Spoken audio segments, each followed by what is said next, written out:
Hello viewers तेज आपण मानक स्वागत जनाऊँगी आपण मानकर प्रिय YouTube channel all in one को बंधु मैंने देखु बहुत गुरुत्वपूर्ण न्यूज अपडेट आज दिन में आपण मानक रही कंप्लीट वीडियो देखिए। माध्यमिक शिक्षक मानकर बदली कथा हो पारे, स्कीमाटिक मानकर दरमा वृद्धि कथा हो पारे, राज्य कैबिनेटर गुरुत्वपूर्ण बैठक एवं ता सहित आपण जो देखिए 2292 प्रधान शिक्षकों को जो आपणकर लीडरशिप ट्रेनिंग सांग को खनि राजस्व पर अधिक निर्भरशील को लेकिन चैलेंज एवं लांच न नहीं जो फाइल अटकी जाऊँगी गणशिक्षा मंत्री आलोचना सांग को आपण जदि देखिए परीक्षा रे जो 5,10,000 पिला परीक्षा देवे तार अपडेट सांग को अन्य जहाँ भी न्यूज अपडेट अच्छी आपण मैंने कंप्लीट वीडियो देखिए जहाँफल आपने सबकि इनफर्मेशन पाइपर। प्रथम देखु आज गुरुत्वपूर्ण राज्य कैबिनेट बैठक 6 फेब्रुआरी ये रही आपंकर पेपर आर्टिकल शुक्रवार अपराह आज राज्य कैबिनेट गुरुत्वपूर्ण बैठक बस आ कि समय पर तार बैठक पर रिजल्ट आम चैनल पाइपर। एवं लोकसेवा भवन में मुख्यमंत्री जी रही मोहन चरण माझी अध्यक्षतार बसवाक बैठक में बहु गुरुत्वपूर्ण प्रस्ताव पर मोहर बाजिब। आसंता 13 तारिख विधानसभा बजेट अधिवेशन आरंभ होगा जाउछिबारु 2025-26 आर्थिक वर्षर बजेट समेत विधानसभा उपस्थापन होगा विभिन्न बिल को कैबिनेट वर्तमान समय उपनीत कर जिते फांका अच्छी दरमा वृद्धि पर जिते बिल आसी ना सबू बिल वर्तमान समय उपस्थापन जावाक नहीं वर्तमान समय स्पष्ट हो सारी। विशेषकर जब आप देखिए स्कूल शिक्षार मान वृद्धि प्रयास 2292 प्रधान शिक्षकों को दिज्व लीडरशिप ट्रेनिंग जिला स्तर में गठन हो 10 जणिया स्वतंत्र कमिटी।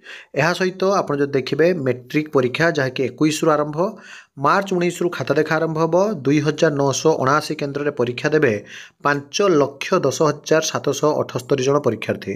लांच नदेले अटकी जाउची फाइल किराणी विरोध में अभियोग आनिले शिक्षक।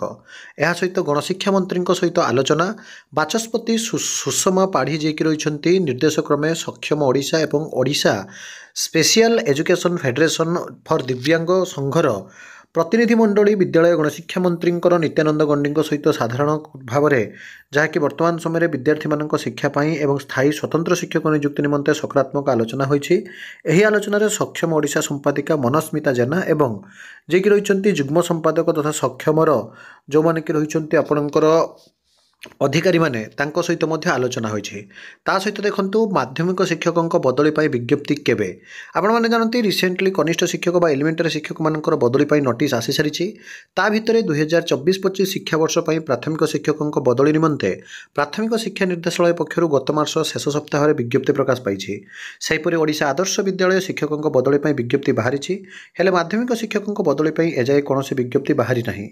माध्यमिक विद्यालय शिक्षक शिक्षयित्री माने बहु असुविधार शारीरिक असुस्थता बा परिवार वर्गर विभिन्न रोग सह संग्राम करुला बेले घर ठार बहुत दूर से जत्न नहीं पारु नाहंती। शिक्षा वर्ष सरीबा को बसीथिला बेले मध्य माध्यमिक शिक्षा निर्देशालय अवहेला कारण शिक्षक शिक्षयित्री माने बदली हेबार वंचित हेउथिबा शिक्षक माने अभियोग करिसेंती। तेणु तुरंत बदली कैलेंडर प्रकाश सह पोर्टाल खोलिबा को विज्ञप्ति प्रकाश करिया सह संपूर्ण प्रक्रिया को सारिबा को दाबी करिसेंती। परीक्षा देबे 5,10,000 10 रु बोर्ड वेबसाइट रे एडमिट कार्ड कॉपी धरिबा को 112 स्क्वाड संवेदनशील केन्द्र में लाइव वीडियो भाइराल रखा प्रश्नपत्र में जोटा आपणकर QR कोड एवं QR कोड सहित वाटरमार्क मार्च 19 खाता देखा आरंभ 10 रु औषध बंटन खाइबे 38 लाख हिताधिकारी लिम्फाटिक फाइलेरिया मुक्त ओडिशा गठनर लक्ष्य 6 जिले में औषध बंटन हम शिक्षानीति पाठ्यक्रम और संस्कृति सहित कटक बालीजात्रा को जातीय मान्यता मिला एवं ता सहित यदि देखिए 10 रे प्रधानमंत्री परीक्षा पे चर्चा एवं आज नियुक्ति पत्र बांटे मुख्यमंत्री गणशिक्षा विभाग